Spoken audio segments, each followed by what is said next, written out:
So we were here for 3 freezing days in January. But of course, in a Christian context, 3 days, is a powerful, meaningful idea. You go into the belly of the whale for 3 days. You go into the tomb for 3 days. You are forgotten. You cease to be. And then you emerge. And then you emerge different and changed. So that's why, even the notion of 3 days, it has meaning. And then you'd go through that door, and everyone was there, like Dana and Marie were there, and Andrew and people like that were all there in their white, police suits kind of thing, with their masks on, and their microscopes.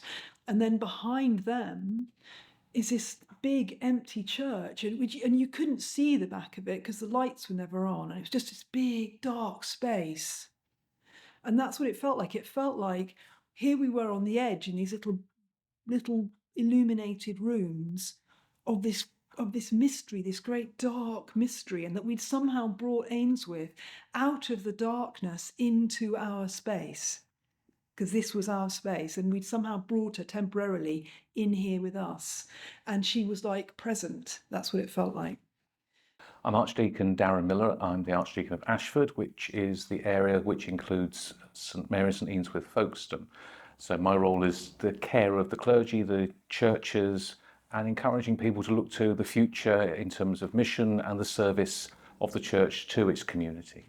So it started actually not long after I was enrolled. So that was January 2018, a little bit after that. Had a request to approach the parish to explore the relics and test to see what they might be. That was a bit of a challenge because, as you can imagine, the church had been looking after these relics for centuries and had a very clear knowledge of them for a century and a half, roughly. And they were really concerned, and understandably so, about caring for these relics, making sure they remained looked after, untouched, and holy. And I felt that, however laudable that is, it's a good thing to actually check that they're okay. And I did feel that testing would be something to give us some certainty about what these relics actually were, and give us an ability to understand them more for ourselves and for their wider context. Well, I would say one of the first things that struck us when the casket came out and the remains were removed was the fact that a number of bones were inside plastic bags.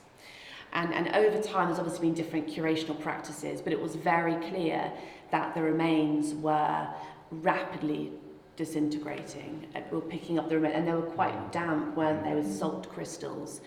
And I can't put a time on how much longer we would have had before we had really significant deterioration.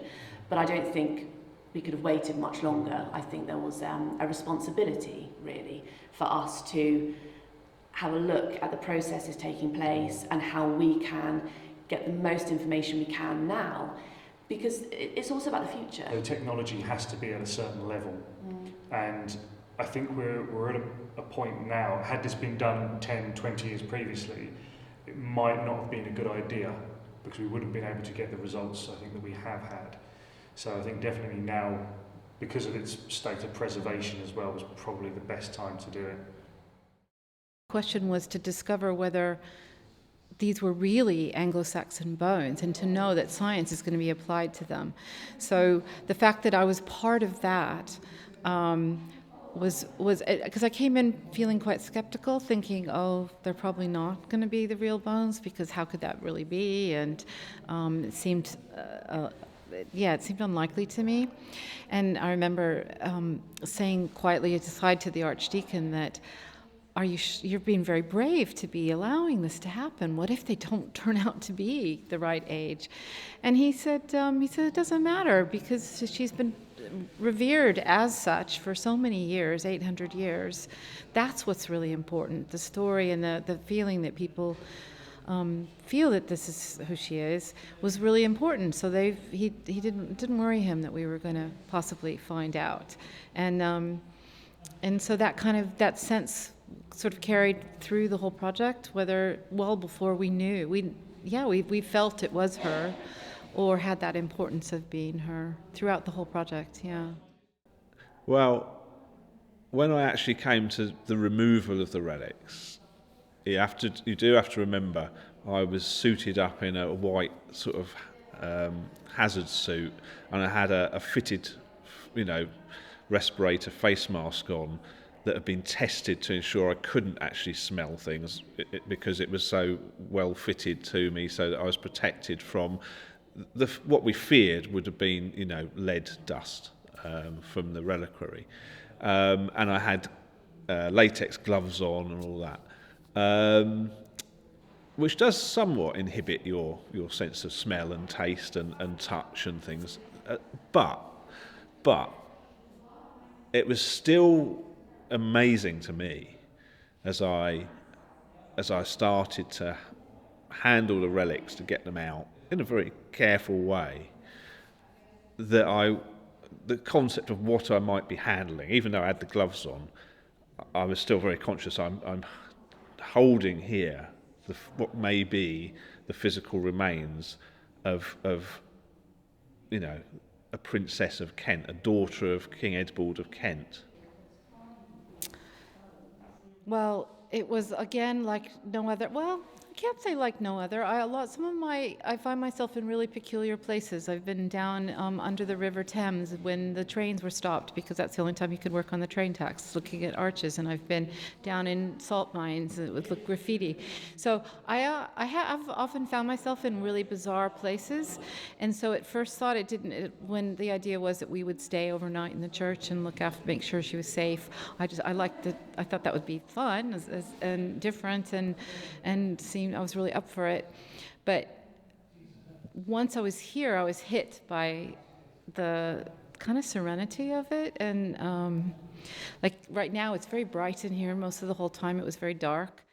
For people for whom the tangible is the primary way of exploring things, to be presented with something that definitely points to otherness seemed to be something really profound for them, because the story of Eanswythe is more than just those bones. However amazing it is that you've got a survival that long, they speak beyond, because there's the story that's brought them to that place. That's other people's otherness expressed. And I think there was a feeling of that. So whether you want to say God was at work, or whether you wanted to say it's just the story of Eanswythe herself taking us beyond, I'm not worried about that. I would always plug for God, but God's in that story. But it really was a moment, a series of moments that took people beyond just the physical limits of a bit of lead and some bones. It brought story, it brought expression, it brought exploration of of things that we don't ordinarily touch. Many people, who are at all in touch with or interested in the past are driven particularly by touch. And why that is, why that matters to us as humans, that connection through that material object with a past that we're trying to imagine in our heads, is I think to do with fundamental aspects of the human imagination and the human spirit. And this, again, was a step above any of the things I've ever dealt with, and I've handled a lot of archaeology in my time. So, touch in the past does matter for some reason. We're into people as archaeologists and telling their stories, and in this instance, it was much more of an intimate connection of being able to do that kind of in tandem as the story is unfolding even in front of us, and a new kind of reimagining of her life and her story is being made. And I think the one element that really struck me about the project is this aspect of time, about people past, present, and future.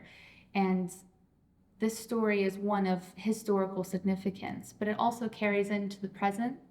And there were a lot of people who were there while we were analyzing the remains, and then kind of the future impact of this work going forward. And I think as well, something we discussed is, in a way, there is some agency with Eanswythe still today, and telling the story and how she is able to bring people together in the past, but how that's carrying on into the future as well, and that kind of legacy. And you think about people coming to do a pilgrimage, and the significance going forward in a religious sense. And so it really comes back to this idea for me about people and this agency of Eanswythe from the past into the future. Archaeology to me is a vocation as much as a profession, and so I get invested in the things I'm working on, the projects I'm working on, the people I'm working with, the objects I'm working with, and I get invested in what I'm doing. So I'm used to that. This was definitely a completely different level of personal significance, meaning, and it felt different. It felt different all the way through. I think for a variety of reasons. And I'm not religious. I'm not a churchgoer. I'm not a believer in in God as such. But equally, I think there is a place for the spiritual side of the human experience is an important one. I'm not a believer in complete materialist sort of reductionism of it. I think the human spirit and imagination is an important aspect of being a person. Sometimes knowing God is visceral. You feel it. You can't put words to it. And that's actually some of the things we had with Encounter with Eanswythe. It was an almost visceral encounter. The reality of something here was beyond anything you could talk about or say. And it's interesting, a lot of the people who were there, and I wasn't there that night, but I was there shortly after, a lot of people were talking about how they felt something. They couldn't talk what. There's some quite fun conversations of trying to express things that were inexpressible. And I think that's actually what we get from Eanswythe a lot. We're taken to a place, an otherness, that is difficult to express, but you can feel. That's what we're talking here. And that's where science can help us unpack. Science can show us things. Science can do so much. Faith would be nothing without science. Because the beauty and the wonder of this world and beyond is actually so much more clear because how science shows us that. Encounter with Eanswythe, for many of us, is so much deeper because of how science has enabled us to explore that story so much further. So if science isn't interested in what faith says, well, that's a shame because you're missing out a big bit of story. Because that is actually something that is, for many people, very, very real. But for faith to say, well, science has got nothing to do with this is utter folly. Because science has done so much to help us explore. So they are enmeshed. I can't feel anything but that. My expression of faith is such that science brings to me and explains to me so much that I feel. They are utterly enmeshed. I could not separate them. A lot of people have said they were surprised by those 3 days and what they experienced there. And I think really that's the whole point, that we were open to what was going to happen, to what we were going to find, whether we were scientists or historians or archaeologists, or whether we were there as people of faith.